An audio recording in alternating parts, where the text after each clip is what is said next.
तो आज का हमारा चैप्टर है चैप्टर नंबर 12 इलेक्ट्रिसिटी का। ठीक है, अब देखो इसकी इंट्रोडक्शन कर लेते हैं पहले। Electricity has an important place in modern society. मतलब आजकल के टाइम पे इलेक्ट्रिसिटी की जो है वो बहुत इंपॉर्टेंट जगह है ना, हमारे समाज में आज के टाइम पे। ऐसा क्यों? क्योंकि कंट्रोलेबल है, इसको इजीली कंट्रोल किया जा सकता है और कन्वीनियंट फॉर्म ऑफ एनर्जी है ना। मतलब एक ऐसी एनर्जी की फॉर्म है जो हमारे लिए सुविधाजनक है ना, जिसका हम अपने घरों में, स्कूल्स में, हॉस्पिटल, इंडस्ट्री, अलग अलग जगह पे बड़ी आसानी से अपनी सुविधा के अकॉर्डिंग इसका इस्तेमाल कर सकते हैं। ठीक है, अब व्हाट कॉन्स्टिट्यूट इलेक्ट्रिसिटी। एक्चुअली में इलेक्ट्रिसिटी है क्या, है ना, किस चीज़ से बनती है। इसके अंदर इलेक्ट्रिक मतलब ये जो इलेक्ट्रिक करंट है, ये इलेक्ट्रिसिटी है, इलेक्ट्रिक सर्किट के अंदर कैसे फ्लो करती है ना। क्या क्या ऐसे फैक्टर्स है जो कि इलेक्ट्रिक करंट को इलेक्ट्रिक सर्किट में कंट्रोल और रेगुलेट करते हैं। मतलब इलेक्ट्रिक सर्किट में हम कैसे इलेक्ट्रिक करंट को कंट्रोल कर सकते हैं। तो इस चैप्टर में हम कोशिश करेंगे कि जितने भी इस टाइप के क्वेश्चन हैं सब का आंसर करेंगे। ठीक है, और इसमें हम ये भी देखेंगे कि जो इलेक्ट्रिक करंट का हीटिंग इफेक्ट है ना, वो क्या होता है ना, और उसकी एप्लीकेशंस क्या है, मतलब डेली लाइफ में कहाँ पे इसका इस्तेमाल किया जाता है। क्लियर? तो सबसे पहले हम पढ़ेंगे इलेक्ट्रिक करंट और सर्किट के बारे में। देखो, आपको जब भी करंट वर्ड दिमाग में आता है ना, तो जनरली आप क्या सोचते हो कि अरे शॉक लगा, है ना, या शॉक जो भी है, झटका लगना। तो एक्चुअली में करंट का मतलब शॉक नहीं होता है ना। अभी तक आपके दिमाग में ये चीज़ें फीड थी, आज चेंज होने वाली है। एक्चुअली में हमें पता है कि अगर हवा फ्लो करती है तो इसका मतलब उसके अंदर एयर करंट है, या फिर जब भी पानी फ्लो करता है तो मतलब उसके अंदर वाटर करंट है। अब इसको समझो ध्यान से। देखो, जब भी पानी फ्लो करता है ना, जब भी पानी फ्लो करता है तो वो क्या बनता है, जैसे हम हिंदी में बोलते हैं तो उसको, जब पानी बहता है तो जलधारा का निर्माण करता है, जलधारा बनाता है, मतलब स्ट्रीम बनाता है ना। वाटर जब फ्लो करता है तो वाटर की एक स्ट्रीम बनती है ना। जैसे एयर जब फ्लो करती है तो एयर की स्ट्रीम बनती है। तो उसी तरीके से अगर इलेक्ट्रिक चार्ज किसी कंडक्टर यानी किसी तार के अंदर से फ्लो करता है ना, तो हम ऐसा बोल सकते हैं कि उस कंडक्टर के अंदर इलेक्ट्रिक करंट है। समझ में आ रहा है? मतलब जब भी किसी तार के अंदर से चार्ज फ्लो करता है तो जो चार्ज फ्लो हो रहा होता है वो क्या बनाता है, इलेक्ट्रिक करंट बनाता है।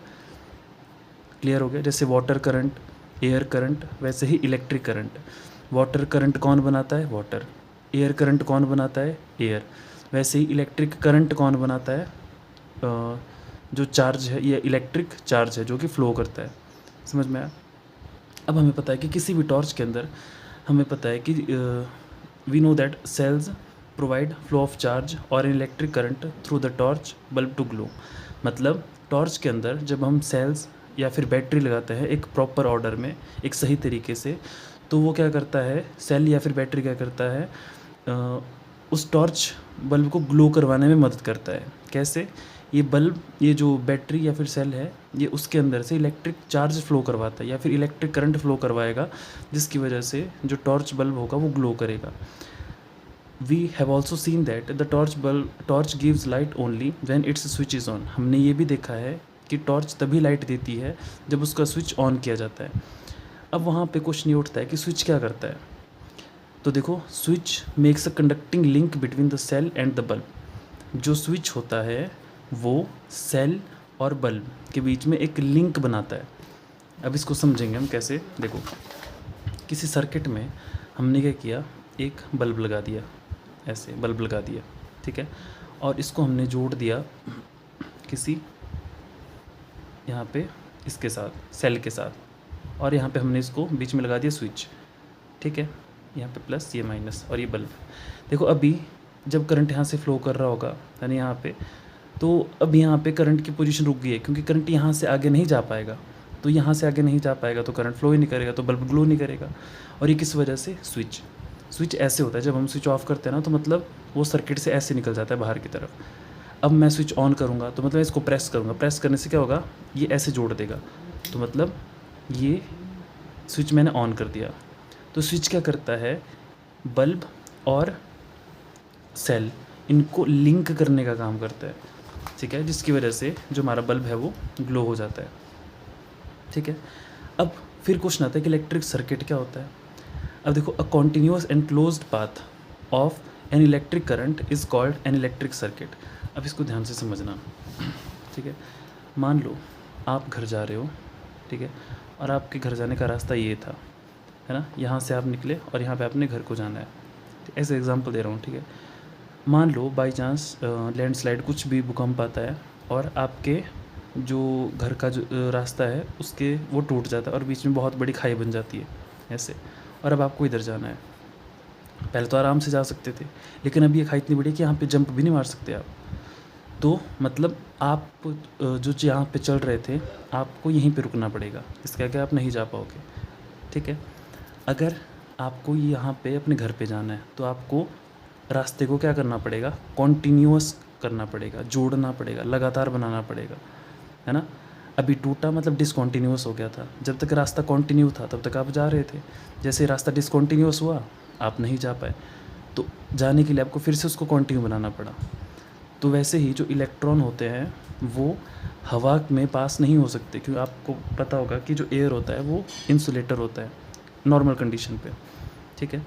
तो हम ऐसा बोल सकते हैं कि तार जब तक बीच में से टूटी है तो इलेक्ट्रॉन यहाँ पे आके रुक जाएंगे, इसके आगे क्रॉस ही नहीं होंगे क्योंकि बीच में हवा है, ठीक है।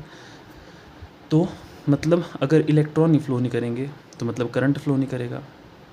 तो बोलने का मतलब ये है कि अगर हमें इलेक्ट्रॉन को फ्लो करवाना है, यानी इलेक्ट्रिक करंट पास करवाना है, तो इस रास्ते को हमें या इस इलेक्ट्रॉन के रास्ते को कॉन्टिन्यूअस करना पड़ेगा, ठीक है।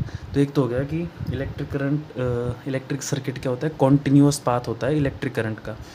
अब देखो, इलेक्ट्रिक करंट फ्लो करता है इलेक्ट्रॉन की वजह से, है ना। तो इलेक्ट्रॉन यहाँ से निकलेंगे, है ना, इस तरफ जाएंगे और यहाँ पे भी वापस आएंगे, तो मतलब एक पोटेंशियल डिफरेंस क्रिएट हो जाता है ना। मतलब चार्जेस का अमाउंट इस यहाँ पे अलग होगा, यहाँ पे अलग होगा, जिसकी वजह से क्या होगा, एक चार्जेस का फ्लो क्रिएट हो जाएगा। यहाँ पे नेगेटिव चार्ज बहुत ज़्यादा है, पॉजिटिव चार्ज बहुत ज़्यादा है, तो नेगेटिव चार्ज ये इसके अंदर इलेक्ट्रॉन को पुश करेगा और ये प्लस इसके अंदर इलेक्ट्रॉन को पुल करेगा, जिसकी वजह से एक पूरा जो चार्ज है वो फ्लो करने लग जाएगा इस सर्किट के अंदर। मान लो ये क्लोज ना हो, यहाँ पे मैंने क्या किया कि इस तरफ एक पॉजिटिव नेगेटिव लगाया और इसको मैंने सिर्फ यहीं पे ऐसे यहाँ पे क्लोज़ नहीं किया इसको, तो क्या होगा, चार्जेस यहाँ से तो इस तरफ इलेक्ट्रॉन आ पाएंगे, लेकिन पुश थोड़ी ना होंगे इस तरफ, क्योंकि ये वाला हिस्सा तो कनेक्ट ही नहीं है, तो पोटेंशियल डिफरेंस ही नहीं होगा, चार्जेस मूव ही नहीं कर पाएंगे। तो इलेक्ट्रिक सर्किट क्या होता है, एक तो इलेक्ट्रिक करंट का पाथ होता है, मतलब इलेक्ट्रिक करंट का या इलेक्ट्रॉन का रास्ता होता है जाने के लिए, और वो कैसा होता है, एक तो कॉन्टिन्यूअस, बीच में से टूटा हुआ नहीं होना चाहिए, और दूसरा क्या होता है, क्लोज्ड होता है, जहाँ से शुरू वहीं पे ख़त्म, ठीक है। तो हम इसको इलेक्ट्रिक सर्किट क्या होता है, closed and continuous path of an electric current is known as electric circuit, ठीक है। तो अगर सर्किट बीच में से ब्रोकन हुआ है या टूटा हुआ है कहीं से भी, या फिर स्विच ऑफ है, तो इसका मतलब करंट यहाँ पे फ्लो नहीं कर पाएगा। करंट फ्लो नहीं करेगा तो बल्ब ग्लो नहीं करेगा, कॉमन सी बात है। अब क्वेश्चन आता है कि how do we express electric current. अब इलेक्ट्रिक करंट क्या होता है, देखो इसको कॉन्सेप्ट को अच्छे से समझना, एक बार में समझ में आ जाएगा। हमें पता है कि कोई भी जो एटम होता है ना, आपने 9th में पढ़ा होगा, इस तरीके से इलेक्ट्रॉन प्रेजेंट होता है। अब ये इलेक्ट्रॉन प्रेजेंट होता है अपनी जगह से, मतलब जगह पे प्रेजेंट होता है। अब अगर हम देखें कि अगर हम इस एटम को एनर्जी दें तो इलेक्ट्रॉन ही कैसा है जो फ्लो कर पाएगा, अपनी जगह को छोड़ के चला जाएगा, है ना। जब तक इलेक्ट्रॉन अपने ही ऑर्बिट में घूम रहा है तब तक इसको इलेक्ट्रॉन बोलेंगे, मतलब एटम के अंदर है। जैसे ही इस इलेक्ट्रॉन ने किसी भी रीज़न की वजह से कुछ इसको हीट मिली, हमने इसको फोर्स लगवाई, कुछ भी करवाया, इलेक्ट्रॉन जैसे ही बाहर निकलना स्टार्ट किया, तो हम ऐसा बोल सकते हैं कि यहाँ पे क्या स्टार्ट हो गया, इलेक्ट्रॉन का फ्लो।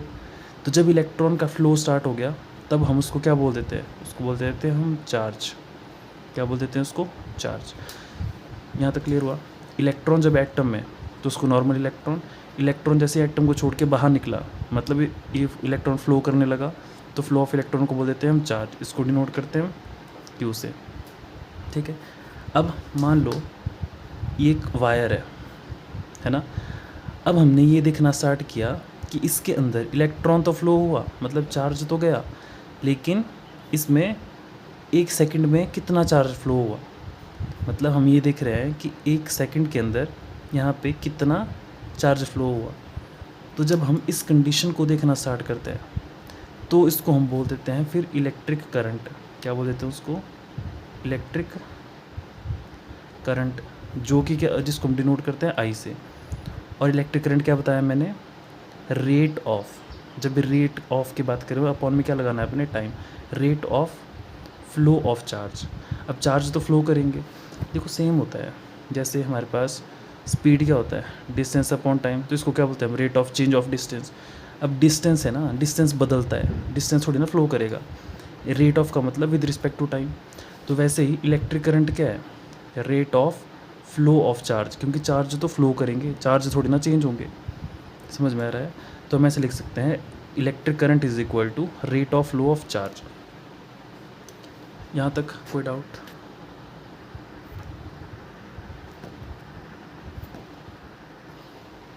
आई होप आपको ये चीज़ समझ में आ गई होगी। ठीक है, अब नेक्स्ट आता है कि देखो ये लिखा है it is the rate of flow of electric charges. ठीक है, इसके यूनिट्स क्या होते हैं उसको बाद में पढ़ेंगे। अब पहले के टाइम पे ना इलेक्ट्रॉन का पता नहीं था। पहले ये सोचते थे कि जो इलेक्ट्रिसिटी जनरेट हो रही है उसमें पॉजिटिव चार्ज मूव करता है। तो हम क्या मानते थे कि पॉजिटिव चार्ज मूव करता है ना, तो करंट की डायरेक्शन क्या हो जाती थी? Positive to negative. लेकिन ये बाद में पता चला कि एक्चुअली में पॉजिटिव मूव नहीं करता है, नेगेटिव इलेक्ट्रॉन है जो मूव करते हैं। लेकिन हमने अभी भी जो इलेक्ट्रिक करंट की डायरेक्शन है वो पॉजिटिव टू नेगेटिव ही रखी है, क्योंकि कन्वेंशन बन चुका था उस टाइम पे, बहुत सारी चीज़ें हो चुकी थी, तो बार बार इसको चेंज करना वो सही नहीं था।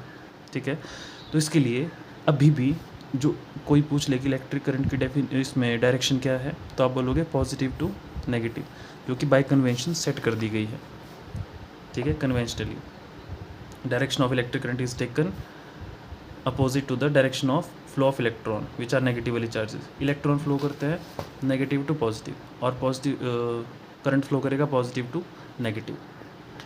देखो, तो यही चीज़ मैंने अभी बताई थी आपको कि I is equal to Q upon T, current is equal to rate of flow of charge. ठीक है, अब हमें पता है कि जो चार्ज होता है उसकी यूनिट क्या होता है? कूलम, जिसको C से डिनोट करते हैं। ठीक है, अब 1 किलो कूलम के चार्ज में कितने इलेक्ट्रॉन्स होते हैं? 6 × 10⁻18 इलेक्ट्रॉन्स। अब कैसे लगता है बता? इसका एक फॉर्मूला आपने पढ़ा होगा। ठीक है, बताता हूँ। इसका इलेक्ट्रॉन का चार्ज का फॉर्मूला था Q is equal to N × E। अब हमें पता है कि इलेक्ट्रॉन के ऊपर चार्ज कितना होता है? 1.6 × 10⁻−19 कूलम। इलेक्ट्रॉन का हमें पता करना है, चार्ज कितना बताया? 1 कूलम का। तो N is equal to 1 upon, ये टर्म इधर आ जाएगी नीचे, तो 1.6 × 10⁻−19। ठीक है, तो -19 है ऊपर चला जाएगा, तो N is equal to 1 upon 1.6 × 10⁻19। जब आप इसको डिवाइड करोगे तो आपके पास वैल्यू आ जाएगी यहीं पे 6 × 10⁻18 इलेक्ट्रॉन्स।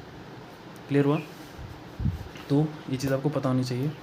अब electric current is expressed by the unit called ampere. अब जो इलेक्ट्रिक करंट है उसके यूनिट क्या बता दिए जाते हैं? एम्पियर। अब ये जो एम्पियर था ये फ्रेंच साइंटिस्ट था, आंद्रे मैरी एम्पियर, है ना, उसी के नाम पे इसके यूनिट पड़े थे। अब 1 एम्पियर किसके बराबर होता है? 1 कूलम अपॉन 1 सेकेंड। अब देखो इसको डेफिनेशन भी आती है इसकी पूछने के लिए। तो हमें पता है कि 1 करंट किसके बराबर होता है? Q upon T। अब 1 एम्पियर किसके बराबर होगा? 1 कूलम अपॉन 1 सेकेंड। अब इसको डिफाइन करना है तो कैसे करेंगे?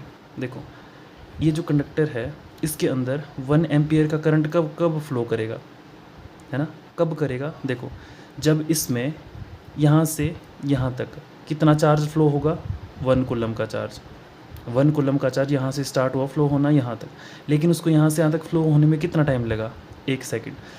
तब हम बोल सकते हैं कि इस कंडक्टर के अंदर जो करंट फ्लो हुआ वो कितना फ्लो हुआ? 1 एम्पियर का। फिर से समझो इस चीज़ को, अगर यहाँ से यहाँ तक 1 सेकेंड में 1 कूलम का चार्ज फ्लो कर जाता है तो हम ऐसा बोल सकते हैं कि इस कंडक्टर में, इस वायर में कितने एम्पियर का करंट फ्लो हो रहा है? 1 एम्पियर का। ठीक है, ये चीज़ आपको पता होनी चाहिए। अब जो हमारे पास इलेक्ट्रिक करंट होता है उसको मेजर करने के लिए एक डिवाइस होता है जिसको हम एमीटर बोलते हैं, है ना।